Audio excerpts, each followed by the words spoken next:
বিসমিল্লাহির রহমানির রহিম।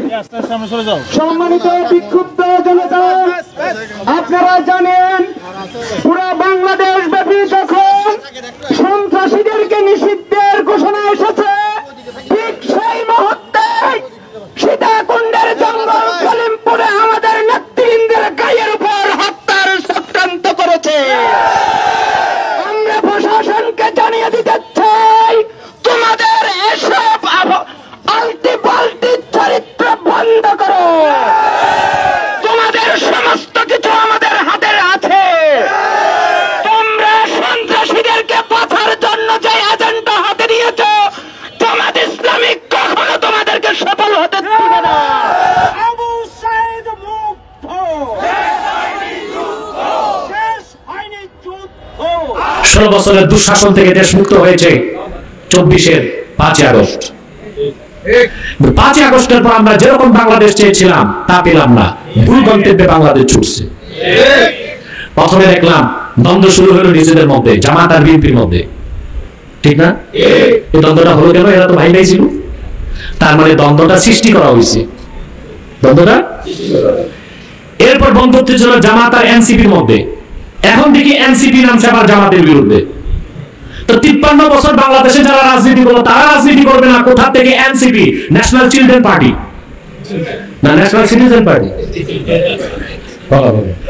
National citizen party না, কিন্তু এটা তো সিরিয়া চিলড্রেন হয়, আর এগুলো তো চিলড্রেনই। এরা সব নামলো জামাতের ক্ষমা চাইতে হবে 71 সালের অপরাধের জন্য। পুরান জিনিস টেনে আনছে আবার। তাহলে বোঝা যাচ্ছে এরা চাচ্ছে বিএনপিও ক্ষমতায় না আসুক, জামাতও না আসুক, হেফাজতও না আসুক, আলেম ওলামা না আসুক, তো ক্ষমতায় আসবে কারা? এই যে খতনা করছে 2 দিন আগে এরা বলে যায় তোমাদের ভাই যা বলে তা তোমরা প্রমাণ পেয়েছো, পাও নাই? আমি বলে যাচ্ছি এনসিপি কে যদি এখনই আপনারা শক্ত হাতে কন্ট্রোল করতে না পারেন, গোটা বাংলাদেশের স্বাধীনতাকে তারা মার্কিন যুক্তরাষ্ট্রের কাছে বিক্রি করে দিবে। যারা যুগের পর যুগ রাজনীতি করলো, বিএনপি, জামাত, খেলাফত, মজলিস, এরা কেউ থাকবে না। ওনারা খতনা করছে 2 দিন আগে, এনসিপি, ন্যাশনাল চিলড্রেন পার্টি, ওনারা ক্ষমতায় যাবে। রাজনীতির র তো বুঝে না। দেশ স্বাধীন এক জিনিস, রাজনীতি আরেক জিনিস, রাষ্ট্র পরিচালনা আরেক জিনিস। আমি আগেই বুঝতে পেরেছিলাম এরা প্রথমে ধরবে বিএনপিকে, তারপর ধরবে জামাতকে, তারপর ধরবে হেফাজতকে। এরা কি চায় এটা বলবো? কি রকম রাষ্ট্র চায়? এখানে অনেক যুবক আছে, ওরা মনে করতে পারে হুজুর আমাদের বিরুদ্ধে বলতেছে। বলে দিব, আমেরিকাতে এক ইহুদি আছে, ধরো তার নাম জর্জ সরস। জর্জ সরস এই লোকটা একটা নতুন মতবাদ বের করছে, এটার নাম লিবারেল ডেমোক্রেসি। লিবারেল, এতদিন তো শুনছেন ডেমোক্রেসি, এটা হচ্ছে লিবারেল ডেমোক্রেসি।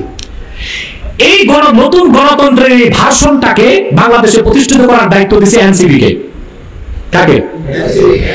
এই মতবাদ রাজনৈতিকভাবে প্রতিষ্ঠিত হলে শর্ত হচ্ছে পোলারিজম, বহুত্ববাদকে রাখতে হবে। কি বহুত্ববাদ? বহুত্ববাদ মানে হচ্ছে ট্রান্সজেন্ডার, মহিলা একটা মহিলা বলবে আমি পুরুষ, ওটা কি কেমন পুরুষ হবে? বহুত্ববাদ বুঝতেছেন নাই?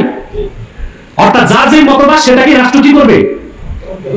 যেমন একটা বেরোচ্ছে ট্রান্সজেন্ডার, ট্রান্সজেন্ডার হচ্ছে লিঙ্গ পরিবর্তন, কায়দা পরিবর্তন না, নিজের মনে মনে পরিবর্তন। অর্থাৎ মেয়ে একটা বলবে আমি তো মেয়ে না, আমি ছেলে, প্যান্ট শার্ট লাগাবে, রাষ্ট্রকে স্বীকৃতি দিতে হবে সে যেহেতু বলতেছে কি সে হচ্ছে ছেলে।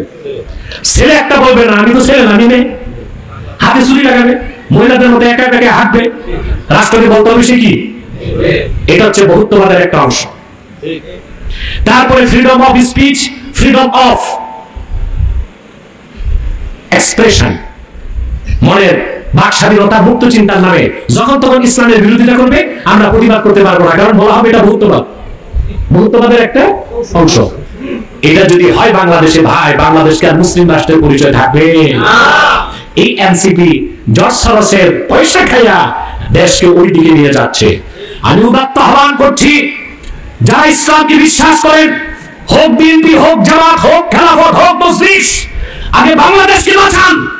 জর্জ সরসের লিবারেল ডেমোক্রেসি, বহুত্ববাদকে বাংলাদেশে প্রতিষ্ঠিত হতে দেওয়া যাবে না।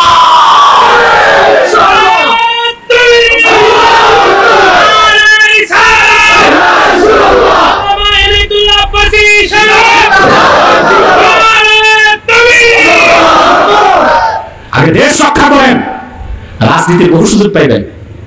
দেশটাই যদি সওদাবাজির মাধ্যমে চলে যায়, ওদের কথা হচ্ছে এই যে এনসিপি তাদের ইনার ভয়েস, যেটা তারা মুখে বলেন আমরা বুঝতেছি, এটা হচ্ছে বাংলাদেশের কোনো আদর্শ থাকবে না, তার ইসলামী রাজনীতি থাকবে।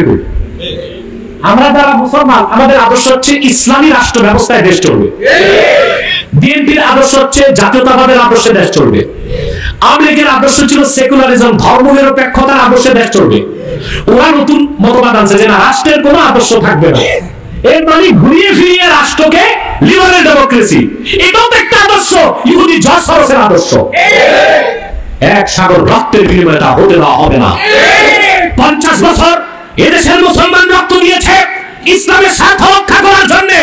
আজ হোক কাল হোক কোরআন সুন্নাহর রাজনৈতিক আদর্শে বাংলাদেশ প্রতিষ্ঠিত হবে ইনশাআল্লাহ।